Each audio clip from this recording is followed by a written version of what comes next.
ఒక 2 శ్లోకాలు చాలా గొప్ప ఉన్నాయి. బాలార్కః ప్రేతధూమశ్చ వృద్ధాస్త్రీ పల్వలోదకం రాత్రౌ దధ్యన్న భుక్తిశ్చ ఆయుక్షేణం దినే దినే. దీనికి వ్యతిరేకంగా వృద్ధార్కః హోమధూమశ్చ బాలాస్త్రీ నిర్మలోదకం రాత్రౌ క్షీరాన్న భుక్తిశ్చ ఆయుర్వృద్ధిర్ దినే దినే. మొదటి శ్లోకంలో ఏం చెప్పారు?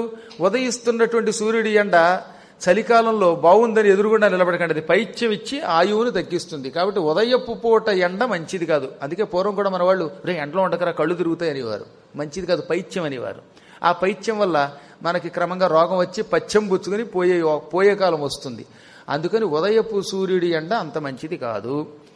తర్వాత రెండోది ఏంటి? శ్మశానం మీద నుంచి వచ్చేటటువంటి, శ్మశానం అంటే అక్కడ కాలుతున్నటువంటి చితి మీద నుంచి వస్తున్న పొగ ఎక్కువసేపు పీల్చకూడదనమాట.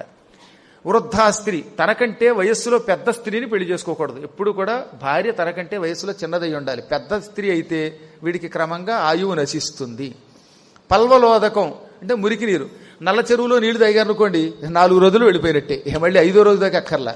అందుకని ఎక్కడ పడితే అక్కడ నీళ్లు, ఆ గుంటల్లో కనబడుతున్న నీళ్లు తాగకూడదు.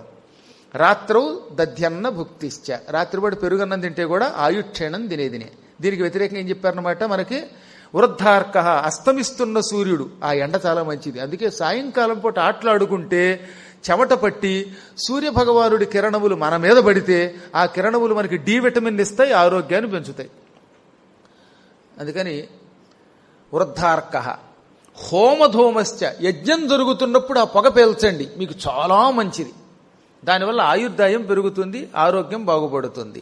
బాలా స్త్రీ, తనకంటే వయస్సులో చిన్నదైన అమ్మాయిని వివాహం చేసుకుంటే ఆయువు పెరుగుతుందన్నమాట.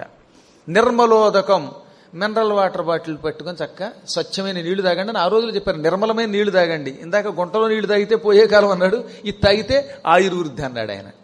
రాత్రవు క్షీరాన్న భుక్తిశ్చ, రాత్రిపూట పాలన్నం తినండి, ఆయుర్వృద్ధి దినే దినే.